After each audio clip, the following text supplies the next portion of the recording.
किसी ने बड़े कमाल की बात कही है। भगवान मंदिर को नहीं मनुष्य को पसंद करते हैं, क्योंकि मंदिर में इंसान की चलती है और हृदय में भगवान की चलती है। हेलो दोस्तों, नमस्ते। मैं नीतू सिंह। एक छोटी सी कहानी। ये कहानी एक इंसान की है जो कि बहुत ही परेशान रहता है अपने जीवन में। उसकी सैलरी भी कम हो जाती है और वो बहुत ढेर सारे लोन लिए होते हैं, बहुत कर्जा होता है, बहुत उधार रहता है और वो बहुत ही परेशान रहता है। वो अपने जीवन में बहुत तनावग्रस्त रहता है। लेकिन एक बड़ी बात ये है कि वो ईश्वर को नहीं मानता है, वो भगवान को नहीं मानता है और वो बहुत परेशान रहता है। तो एक दिन वो अपने दोस्त से मिलता है और उससे सारी परेशानी बताता है। उसका दोस्त बोलता है कि तुम परेशान इसीलिए रहते हो जो तुम भगवान को नहीं मानते हो और तुम भगवान की पूजा नहीं करते हो। भगवान मतलब तुम्हारे लिए कुछ नहीं होता है। मैं एक काम तुम्हें बताता हूँ, उसे करो और देखो तुम्हारे जीवन में बहुत ही परिवर्तन आएगा और तुम बहुत सुखी हो जाओगे। तुम्हारे जीवन में बहुत बदलाव हो जाएगा। तुम इसे करके देखो।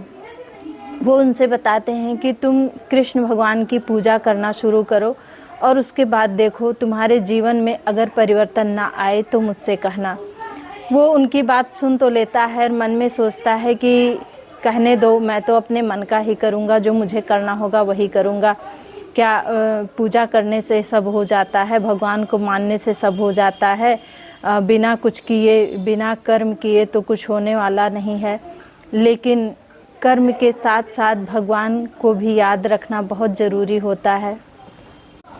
ये चीज़ उसके समझ में नहीं आती है कि बिना भगवान के चाहे कुछ भी नहीं हो सकता है जीवन में।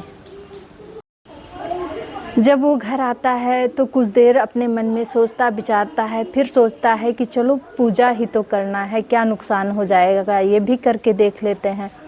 और वो बाज़ार जाता है, कृष्ण भगवान की एक सुंदर सी मूर्ति लेकर आता है और मूर्ति को जब लेकर आता है तो घर में बहुत अच्छे से उन्हें स्थापित करता है और उनको अच्छे से रखता है और उनकी पूजा करने लगता है।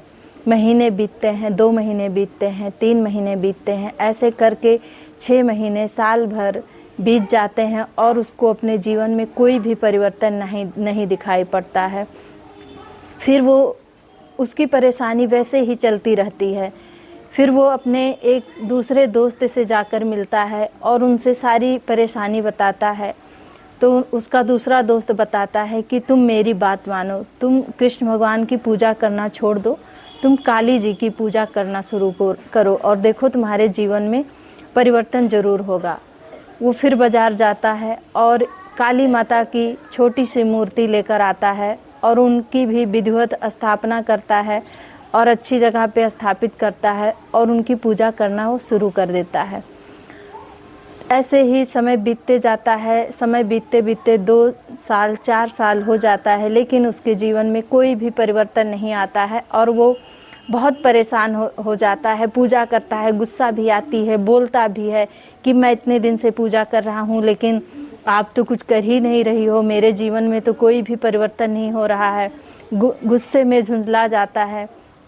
फिर एक दिन जब वो पूजा कर रहा होता है तो उसको ये समझ में आता है, तो वो जो कृष्ण भगवान की मूर्ति रहती है उसको, जब वो काली जी की मूर्ति लाता है तो कृष्ण भगवान की मूर्ति को ऊपर टाँड़ पे एक अलमारी पे रख देता है, पूजा की जगह पर से उठा के।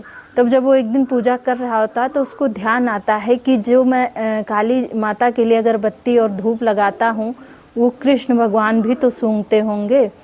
और वो उसके मन में ख्याल आता है कि चलो इनका मुंह बांध देते हैं एक कपड़े से, जिससे कि ये अगरबत्ती की महक को सूंघ ना पाएँ। और वो एक बच्चे को बुलाते हैं, एक सीढ़ी मंगवाते हैं, सीढ़ी से चढ़ के उस टाँड़ पे जो कृष्ण भगवान की मूर्ति रहती है उसको जैसे वो कपड़े से बांधने चलते हैं, कृष्ण भगवान उनका हाथ पकड़ लेते हैं और वो बोलता है, क्या भगवान, इतने दिन से मैं आपकी पूजा कर रहा था और आप मुझे नहीं दिखाई दिए और आज जब मैं आपका मुंह बांधने चला तो आप मुझे मिल गए और मेरा हाथ पकड़ लिए।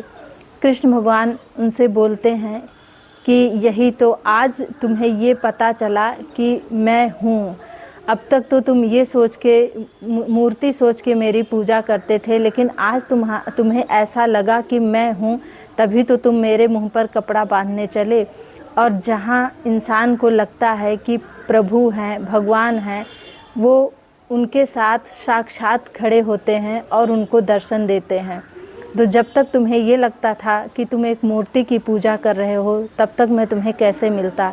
जब तुम्हें ये लगा कि मेरे अंदर प्राण है और मैं हूँ, तब मैंने तुम्हें दर्शन दिया। और यही होता है कि एक कहानी बहुत छोटी सी है, लेकिन इससे सीख बहुत मिलती है।